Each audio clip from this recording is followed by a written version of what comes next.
ಖಂಡಿತ ಸರ್. ನಮಗೆ ನಿಜವಾಗ್ಲೂ ಕಣ್ಣು ಕಾಣಿಸ್ತಾ ಇದೆ ನೋಡಿ. ಬುಲ್ಡೋಜರ್ ಮುಖಾಂತರ ಅವರು ಕೊನೆ ಪಕ್ಷ ನೀವು ಅನುದಾನ ಯೋಜನೆ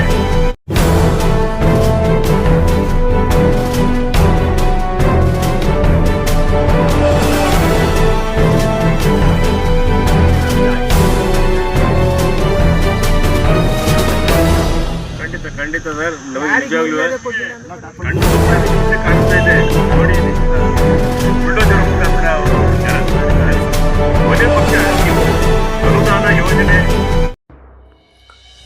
ಹಾಸನ ಜಿಲ್ಲೆಯ ಅರಕಲಗೂಡು ತಾಲೂಕಿನ ಅಬ್ಬೂರು ಮಾಚಗೌಡನಹಳ್ಳಿ ಸರ್ವೆ ನಂಬರ್ 94ರಲ್ಲಿ ಈ ಹಿಂದೆ 1991ರಲ್ಲಿ ಡಾಕ್ಟರ್ ರೇಟಿ ರಾಮಸ್ವಾಮಿರವರು ಶಾಸಕರಾಗಿದ್ದಾಗ ಈ ಗ್ರಾಮದ ಒಕ್ಕಲಿಗ ಕುಟುಂಬ, ದಲಿತ ಕುಟುಂಬ, ವಿಶ್ವಕರ್ಮ ಕುಟುಂಬ ಮತ್ತು ಅಲ್ಪಸಂಖ್ಯಾತ ಕುಟುಂಬಗಳು ಸೇರಿದಂತೆ ಒಟ್ಟು 30 ಕುಟುಂಬಗಳಿಗೆ ಸರ್ಕಾರವೇ ನಿವೇಶನ ಹಕ್ಕುಪತ್ರ ನೀಡಿದರು.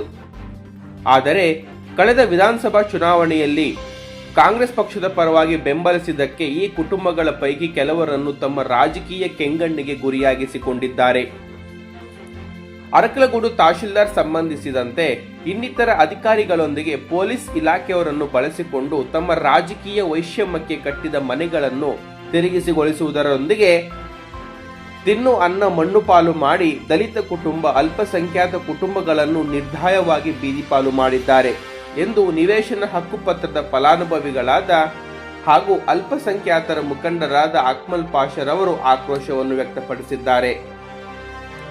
ಸಾಲ ಸೋಲ ಹಾಗೂ ಸ್ಮಾಲ್ ಮೈಕ್ರೋ ಫೈನಾನ್ಸ್ಗಳಿಂದ ಸಾಲ ಮಾಡಿ ತಂದ ಹಣದಿಂದ ಸಣ್ಣ ಪುಟ್ಟ ಮನೆಗಳನ್ನು ನಿರ್ಮಿಸಿಕೊಂಡಿದ್ದು, ಈ ರೀತಿ ಏಕಾಏಕಿಯಾಗಿ ಬಂದು ಜೆಸಿಬಿ ಮೂಲಕ ಮನೆಯನ್ನು ಹೊಡೆದು ಧ್ವಂಸಗೊಳಿಸಿದ್ದಾರೆ. ಮಹಿಳೆಯರು ಮತ್ತು ವಯಸ್ಸಿಗೆ ಬಂದ ಹೆಣ್ಣು ಮಕ್ಕಳು, ವೃದ್ಧರು ಮನೆ ಕಳೆದುಕೊಂಡು ಮಳೆಯಲ್ಲಿ ಟಾರ್ಪಲ್ ಹೊದ್ದುಕೊಂಡು ದಿನ ಕಳೆಯುವಂತಾಗಿದೆ. ಇನ್ನು ಚಿಕ್ಕ ಪುಟ್ಟ ಮಕ್ಕಳು ಸುಡು ಬಿಸಿಲಿನಲ್ಲಿ ಬೀದಿಯಲ್ಲಿ ಆಹಾರ ತಿನ್ನುವಂತಾಗಿದೆ. ಇದನ್ನು ಕಂಡ ಸ್ಥಳೀಯರು ಅರಕಲಗೂಡು ತಹಶೀಲ್ದಾರ್ ಮತ್ತು ಅವರೊಂದಿಗೆ ತೆರವುಗೊಳಿಸಲು ಸಹಕರಿಸಿದ ಅಧಿಕಾರಿ ವರ್ಗಗಳ ಇಡೀ ಶಾಪವನ್ನು ಹಾಕುತ್ತಿದ್ದಾರೆ. ಸರ್ಕಾರ ಕೂಡಲೇ ಎಚ್ಚೆತ್ತುಕೊಂಡು ಈ ವಿಷಯಕ್ಕೆ ಸಂಬಂಧಿಸಿದಂತೆ ಒಂದು ತನಿಖೆ ಆಯೋಗವನ್ನು ರಚಿಸಿ ನೊಂದ ಕುಟುಂಬಗಳಿಗೆ ನ್ಯಾಯ ಕೊಡಿಸುವುದರ ಜೊತೆಗೆ ತಹಶೀಲ್ದಾರ್ ಮತ್ತು ಇವರೊಂದಿಗೆ ಕೈ ಜೋಡಿಸಿದವರನ್ನು ಅಮಾನತುಗೊಳಿಸಿ ಕಠಿಣ ಶಿಕ್ಷೆ ನೀಡುವಂತೆ ಆಗ್ರಹಿಸಿದರು. ತಮ್ಮ ಅಹವಾಲನ್ನು ನಿರ್ಲಕ್ಷಿಸಿದರೆ ಮುಂದಿನ ದಿನಗಳಲ್ಲಿ ವಿಧಾನಸೌಧ ಎದುರು ಅಹೋರಾತ್ರಿ ಕಠಿಣ ಹೋರಾಟ ಮಾಡುವುದಾಗಿ ತಿಳಿಸಿದರು. ಈ ವಿಷಯಕ್ಕೆ ಸಂಬಂಧಿಸಿದಂತೆ ಈ ಒಂದು ನಿವೇಶನಗಳ ಫಲಾನುಭವಿಗಳಲ್ಲಿ ನಾವು ಅಲ್ಪಸಂಖ್ಯಾತರು, ಪರಿಶಿಷ್ಟ ಜಾತಿಯವರು ಕೂಡ ಇದ್ದಾರೆ. ಈ ಪರಿಶಿಷ್ಟ ಜಾತಿಯವರು ಅಲ್ಪಸಂಖ್ಯಾತರಿಗೆ ಕಾಂಗ್ರೆಸ್ ಸರ್ಕಾರ ಅನೇಕ ಅನುದಾನಗಳನ್ನು ನೀಡಿದೆ, ಹಾಗೆ ಹೀಗೆ ಅಂತ ಹೇಳ್ತಾ ಇದ್ದೀರಿ. ಆದರೆ ಇಲ್ಲಿ ನಮಗೆ ಆಗಿರ್ತಕ್ಕಂಥ ಅನ್ಯಾಯಕ್ಕೆ ನೀವು ಗಮನ ಹರಿಸ್ತಕ್ಕಂಥ ಕೆಲಸವನ್ನು ಮಾಡಬೇಕು. ಮಹಿಳೆಯರು, ಮಕ್ಕಳು ಇದು ಬೀದಿಗೆ ಬಿದ್ದವ್ರೆ. ದೊಡ್ಡದಾಗಿ ನೀವು ಹೇಳ್ಕೊಳ್ತೀರಿ ಅನುದಾನಗಳನ್ನು ಕೊಡ್ತಾ ಇದ್ದೀರಿ ಅಂತೇಳಿ, ಇರ್ಬೋದು, ಇಲ್ಲ ಅಂತ ಹೇಳಲ್ಲ.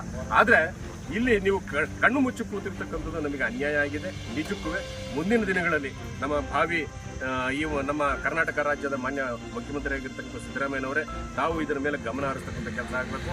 ತಾವು ಇಲ್ಲಾಗಿರ್ತಕ್ಕಂಥ ಅನ್ಯಾಯದ ಬಗ್ಗೆ ತನಿಖೆ ಮಾಡಿ, ಪರಿಶೀಲನೆ ಮಾಡಿ, ಯಾವುದು ಸತ್ಯಾಸತ್ಯತೆ, ಯಾವುದು ನೈಜತೆ ಇದೆ ಅಂತಕ್ಕಂಥದ್ದನ್ನ ವಸ್ತುನಿಷ್ಠವಾಗಿ ವಸ್ತುಸ್ಥಿತಿಯನ್ನು ನೋಡ್ತಕ್ಕಂಥ ಕೆಲಸವನ್ನು ಮಾಡಿ ಅಂತ ಕೇಳ್ಕೊಳ್ತೀವಿ.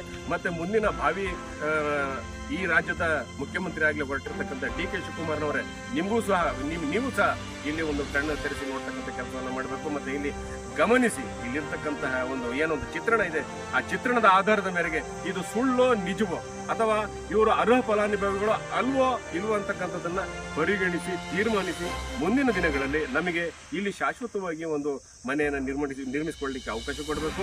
ಮತ್ತೆ ನಮಗೆ ಇಲ್ಲಿ ಆಗಿರ್ತಕ್ಕಂಥ ಏನೊಂದು ಏಕಾಏಕಿ ಬುಲ್ಡೋಜರ್ ತಗೊಂಡ್ಬಿಟ್ಟು ಏನೊಂದು ಹಾನಿ ಮಾಡಿದ್ದಾರೆ, ನೆಲಸಮ ಮಾಡಿದ್ದಾರೆ, ಅದಕ್ಕೆ ನಮಗೆ ಪರಿಹಾರದ ಮುಖಾಂತರ ಕೊಡಬೇಕು ಅಂತಕ್ಕಂಥದ್ದು ನಮ್ಮ ಒಂದು ನಿವೇಶನದ ಫಲಾನುಭವಿಗಳ ಪರವಾಗಿ ಆಗ್ರಹ ಮತ್ತು ಒತ್ತಾಯ ಅಂತಕ್ಕಂಥದ್ದನ್ನ.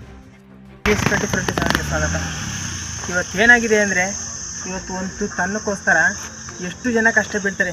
ಏಕಾಏಕಿ ಒಂದು ನೋಟಿಸ್ ಕೊಡ್ದೇ ಅವರು ಬಂದು ಈ ಥರ ಹಿಂಗೆ ಮಾಡೋದ್ರೆ, ಇವರು ಚಿಕ್ಕ ಮಕ್ಕಳಿರ್ತಾರೆ, ಬಡವರು ಇರ್ತಾರೆ, ಇನ್ನೂ ವಯಸ್ಸಾಗಿರ್ತಾರೆ, ಒಂದು ತನ್ನನ್ನು ಕಷ್ಟಪಟ್ಟು ದುಡಿತಾರೆ.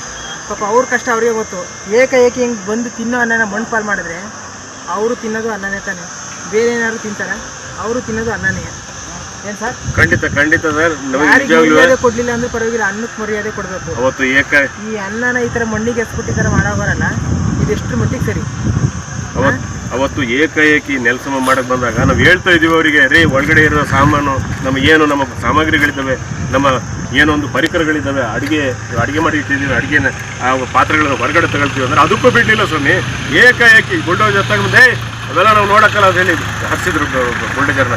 ಆ ಹರಿಸಿದಾಗ ಡ್ರಮ್ಮಲ್ಲಿ ನೀರು ನೋಡಿ, ನೀರೆಲ್ಲ ಚೆಲ್ಲೋಗಿದೆ. ಆ ಡ್ರಮ್ಮು, ಪಾತ್ರೆ, ಸಾರು, ಅನ್ನ ನೋಡಿ ಇಲ್ಲೇ ಕಾಣಿಸ್ತಾ ಇದೆ, ಅಲ್ಲಿ ನಿಮಗೆ ಕಣ್ಣು ಮುಂದೆ ನಿಮಗೆ ಇಲ್ಲೇ ಕಾಣಿಸ್ತಾ ಇದೆ ನೋಡಿ. ಇಲ್ಲಿ ಈ ರೀತಿಯಾಗಿ ಆಗ್ಲೇ ಹೇಳಿದ್ರು, ಒಂದು ತೂತು ಅನ್ನಕ್ಕೋಸ್ಕರ ಎಷ್ಟು ಕಷ್ಟ ಪಡ್ತಾ ಇದ್ದಾರೆ. ಊರಿಂದ ಊರಿಗೆ ವಲಸೆ ಕಾರ್ಮಿಕರಾಗಿ ಹೋಗ್ತಾ ಇದ್ದಾರೆ, ಊರಿಂದ ಊರಿಗೆ ಕೆಲಸ ಅರಿಸ್ಕೊಂಡು ಹೋಗ್ತಾ ಇದ್ದಾರೆ. ಒಂದು ತುತ್ತು ಅನ್ನಕ್ಕೋಸ್ಕರ ಅನ್ನ ನೀಡಬೇಕು, ಅನ್ನ ನೀಡ್ತಕ್ಕಂಥ ಜಾಗದಲ್ಲಿ ಅನ್ನ ಕಿತ್ಕೊಳ್ತಾ ಇದ್ದೀರಲ್ರಿ. ಯಾವ್ದ್ರ ನ್ಯಾಯ ಇದು? ಯಾವ್ದ್ರ ನ್ಯಾಯ? ಅನ್ನ ಈಗ ಅದಕ್ಕೋಸ್ಕರ ಎಲ್ಲೆಲ್ಲ ಅಲಿತಾರೆ, ಯಾರ್ಯಾರ ಮನೆಗೆಲ್ಲ ಕಷ್ಟಕ್ಕೆ ಹೋಗ್ತಾರೆ, ಅವ್ರ ಮನೆ ಕೆಲಸ ಎಲ್ಲ ಮಾಡ್ತಾರೆ. 40 ರೂಪಾಯಿ ಪೂರಾ ಎಲ್ಲ ಇದು ಲಾಸ್ ಮಾಡಿರೋದು. ಈಗ ಒಂದು ಪೋಲ್ಸೆಯ ಎಷ್ಟದು? ಒಂದು ಪೋಲ್ಸ್ ಅದು 500 ರೂಪಾಯಿ ಸರ್, 500-600 ರೂಪಾಯಿ.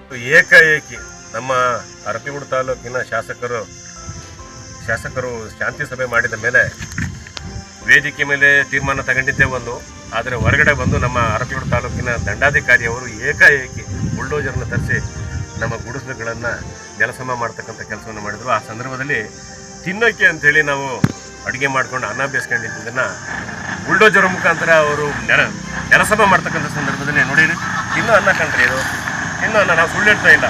ಈ JCB ಯಾವ ಗೋಡೆನ ಈ ಗೋಡೆಗಳನ್ನ ಕೆಡವಿದ್ರು ನೋಡಿ ಕಾಣಿಸ್ತಾ ಇದೆಯಾ ನೋಡಿ, ಗೋಡೆಗಳನ್ನ ಯಾವಾಗ ಕೆಡವಿದ್ರು ನಾವು ಅಡುಗೆ ಮಾಡಿ ಇಟ್ಟಿರ್ತಕ್ಕಂಥ ಎಲ್ಲ ಪಾತ್ರೆಗಳು ಮುಗಿಚಿ ಬಿದ್ದಾಗ ಅನ್ನ ಸಾಂಬಾರು ಎಲ್ಲ ಚೆಲ್ಲೋಗಿದೆ. ಈ ಒಂದು ತಾಲೂಕು ಆಡಳಿತ, ಅರಕಲಗೂಡು ತಾಲೂಕು ಆಡಳಿತ ಕೊನೆ ಪಕ್ಷ ನೀವು ಅನುದಾನ